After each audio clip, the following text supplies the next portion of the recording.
नमस्कार माऊली. चला ज्ञानेश्वरीच्या सहवासात. ज्ञानेश्वरी अध्याय 11 ओवी 227 ते 236च्या सहवासात आपण जाऊया.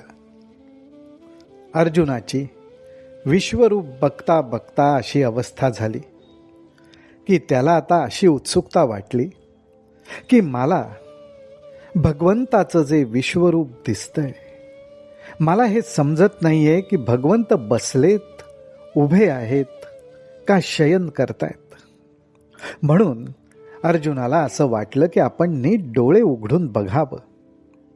बाहेर दिठी उघडोनी पाहे, बाहेर दिठी उघडोनी पाहे, तव आघवे मूर्तिमय देखतू जाये.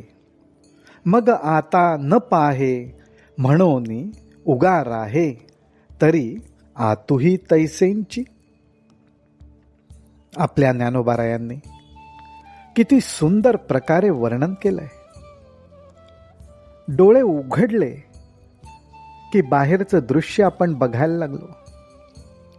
ते बाहेरचं दृश्य, त्या दृश्यामध्ये होणारं भगवंताचं दर्शन अर्जुन घेतोय. म्हणून ज्ञानोबाराय म्हणतात, बाहेर दिठी उघडोनी पाहे. याचाच अर्थ असा की ह्या डोळ्यांनी बाहेरचंही दृश्य बघता येतं आणि डोळे मिटून घेतले की अंतर्यामीचंही दृश्य बघायला मिळतं. अर्जुनाने डोळे उघडून तो बाहेर बघायला लागला. त्यावेळी त्याच्या असं लक्षात आलं की बाहेर सुद्धा सगळीकडे भगवंतच आहे. आता हे बाहेर डोळे उघडून बघणं नको म्हणून त्यांनी सहजच डोळे मिटून घेतले. तर त्याच्या असं लक्षात आलं की आत सुद्धा तेच भगवत स्वरूप सर्वव्यापी आहे. अनावरे मुखे समोर देखे, तया भेणे पाठीमोरा जव ठाके, तव तयाही कडे श्रीमुखे कर चरण तैसेची. अहो, डोळे उघडून समोर बघावं तर भगवंताची असंख्य मुख, थोडक्यात अनेक रूपांनी अनेक आकारांनी प्रगटलेला भगवंत मनात धडकी भरली. म्हणून त्या सर्व रूपांकडे पाठ फिरवून मागे वळून पाहावं. म्हणून अर्जुनाने तसं केलं तरी सुद्धा त्याच्या समोर श्रीमुखे कर चरण तैसेची. तरी त्याच्या समोर भगवंताची वेगवेगळी मुख, वेगवेगळे आकार, हात पाय तसेच त्याला दिसत होते. थोडक्यात पुढं बघणं, मागे बघणं, पुढच्या दृश्याला पाठ फिरवून मागे वळून बघणं, तरी सुद्धा सगळीकडे ते एकच रूप नांदत होतं.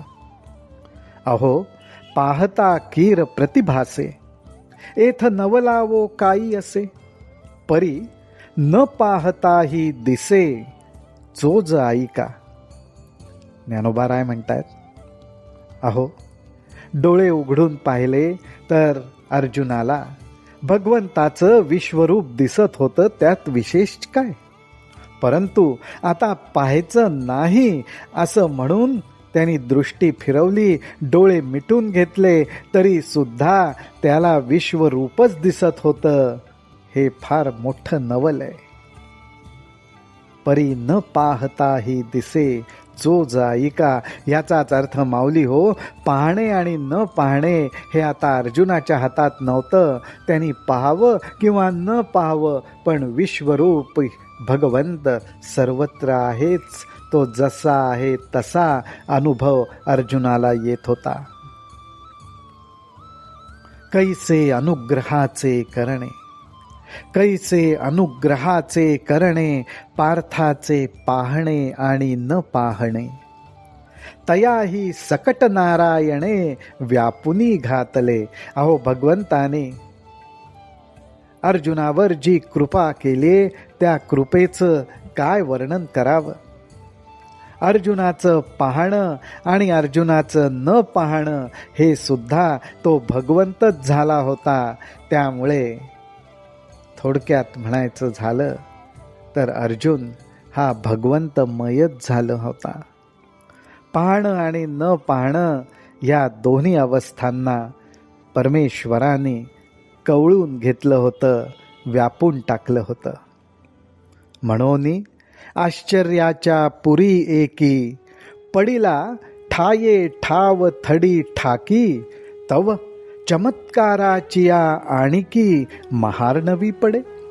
अहो, अर्जुनाची अशी अवस्था झाली होती की हे आश्चर्यात टाकणारं विश्वरूपाचं दर्शन झाल्यावर एका मागोमाग एक आश्चर्याच्या पुरामध्ये तो पडत होता. त्या पुरातून कसा बसा स्वतःला सावरून तो किनाऱ्यावर येत होता.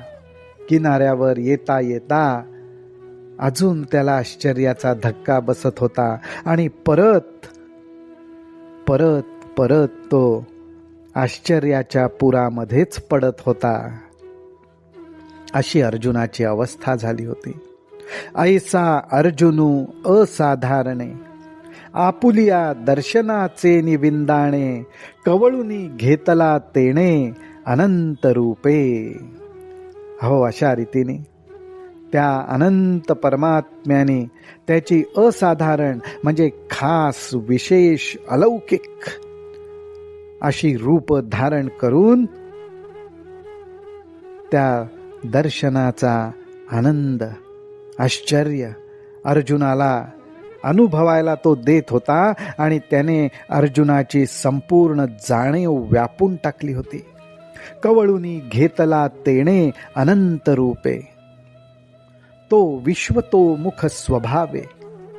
तो म्हणजे भगवंत, तो विश्वतोमुख स्वभावे आणि तेची दावा वया लागी पांडवे, प्रार्थिला आता आघवे होऊ निठेला. अहो, मुळातच स्वभावताच हा भगवंत विश्वतोमुख आहे. विश्वतोमुख म्हणजे विश्वाकडे कुठल्याही बाजूनी कुठल्याही प्रकारे पाहावं, भगवंत नेहमी सामोरा आहे, साक्षात आहे आणि तेच मला बघायचंय अशी पांडवांनी अर्थात अर्जुनाने प्रार्थना केली. ती केल्याबरोबर त्याचं ते स्वरूप भगवंतानी प्रगट केलं. प्रार्थिला आता आघवे होऊन ठेला. आणि दीपे का सूर्ये प्रगटे, आणि दीपे का सूर्ये प्रगटे, अथवा निमुटलिया देखावेंची खुंटे, तैसी दिठी नव्हे जे वैकुंठे दिधली आहे. अहो, भगवंतांनी अर्जुनावर अनुग्रह करून जी त्याला दृष्टी दिली आहे ती काय साधी सुधी दृष्टी आहे. जर आपल्याला एखादी गोष्ट बघायची असेल आणि जर अंधार असेल तर दिवा लावला पाहिजे. रात्र झाली असेल तर दिवस उजाडायची वाट पाहायला पाहिजे.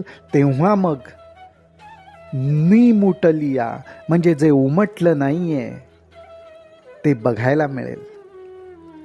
पण अर्जुनाला दिलेली दृष्टी दिव्य होती.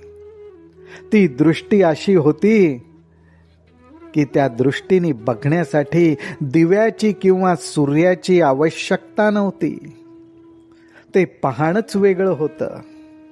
त्या दृष्टीला पाहणं न पाहणं असं काही नव्हतंच. त्या दृष्टीला जो अनुभव येणार होता तो भगवंत स्वरूपाचाच येणार होता. अशी दृष्टी त्या वैकुंठ नायकाने अर्जुनाला दिली होती. तैसी दिठी नव्हे जे वैकुंठे दिधली आहे. म्हणून किरीटीसी दोही परी, ते देखणे देखे अंधारी, हे संजयो हस्तिनापुरी सांगतसे राया. अहो, किरीटीला म्हणजे अर्जुनाला अशी दोन्ही प्रकारची दृष्टी दिली होती की जी उघडली आणि मिटली तरी त्याला भगवत स्वरूपच दिसणार होतं. मग उजेड असो किंवा अंधार असो, त्याच्यामुळे त्याच्या दिसण्यामध्ये, विश्वरूपाचं दर्शन घेण्यामध्ये कुठल्याही प्रकारची बाधा येणार नव्हती. असं वर्णन संजय हस्तिनापुरी राजाला म्हणजे धृतराष्ट्राला सांगत होता. संजय धृतराष्ट्राला म्हणतो, म्हणे किंबहुना अवधारिले, पार्थे विश्वरूप देखिले, आता नाना आभरणी भरले विश्वतोमुख. संजय म्हणतो, म्हणे किंबहुना अवधारिले पार्थे विश्वरूप देखिले, नाना आभरणी भरले विश्वतोमुख. अहो, अशा प्रकारे भगवंतांनी जे विश्वरूप धारण केलं होतं ते अर्जुनाने बघितलं. त्या विश्वरूपाने नाना आभरणी, नाना प्रकारचे अलंकार, नाना प्रकारच्या विविध दिव्य वस्तू ह्यानी ते रूप भरून गेलं होतं. असं भगवंताचं विश्वतोमुख रूप अर्जुनाने बघितलं. हे संजय रायाला सांगतोय. राम कृष्ण हरी, राम कृष्ण हरी, राम कृष्ण हरी.